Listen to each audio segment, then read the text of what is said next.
In today's video, we're going to discuss the balance on the serve a little bit further and dissolve a couple of the myths that are out there that are floating around that I think are not helping you get a better serve. And these really relate to the position of your body in the balance position. When you get into the position of balance under the ball, or what we call the trophy position, this should be a position of feeling neutral, balanced, in control. And some of the coaches that are out there have talked about having a tilt. So you would actually tilt back from the waist backwards, and that is going to give you more leverage and more power.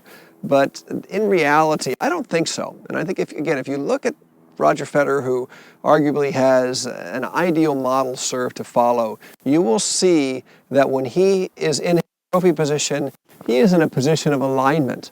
His spine is in alignment, his hips are in alignment with his shoulders, and everything is lined up. And it makes sense that if you're in alignment, A, you can get more power, and B, you're going to greatly reduce your chances for injury.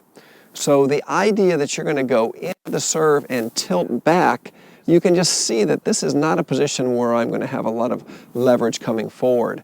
And I do know from experience with some professional players I know from the past that have done that has resulted in injury and problems with their back. So the idea here is to keep alignments. Okay, we're all looking to play tennis for a lifetime and have longevity and performance and reduce the chances of injury.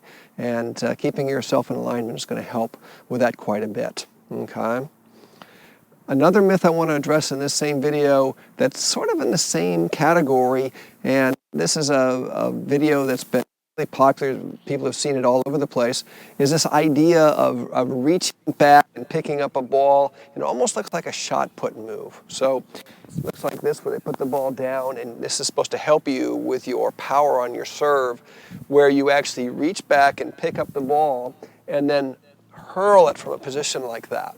And it reminds me very much of what a shot putter does when they throw a shot put.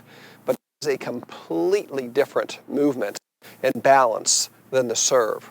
So I think that idea of kind of serving off the back leg and having this big tilt and thrusting and throwing like that is quite the opposite of what we're really after. And again, we can look at the great servers in the game, and if you evaluate the positions they get into, I don't think you're going to see too many players who are getting in a position like this with most of their weight on the back leg and trying to thrust themselves around. Okay? So, to be clear, what I think really, what we see and what I think the majority of players do is you do your pre-serve routine and ritual, okay, and you transfer to the back foot and you hold steady with more of your weight on your back foot, slightly more weight on the back foot, and it's just holding you as you let the ball go. And then once the ball's gone, you'll see that the majority of players will have a slight transfer to the front foot. So when I'm in my balance position, about 60 to 70% of my weight is on the front foot, and the 30 to 40% is on the back foot.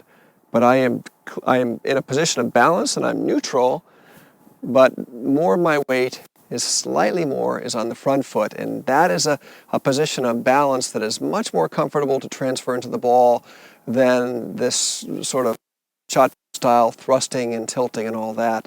And I think you'll find that if you look at the majority of players, ATP, WTA, that is the position that they get into. So it's a bit of a myth to think you're going to serve the ball off of the back foot. It doesn't really work as well as having more of a position where you're more like a stretched or reversed bow. You can see that the weight's on the front foot as a counterbalance, and then it reverses into contact. So get out there and work on it. Have a great day on the courts.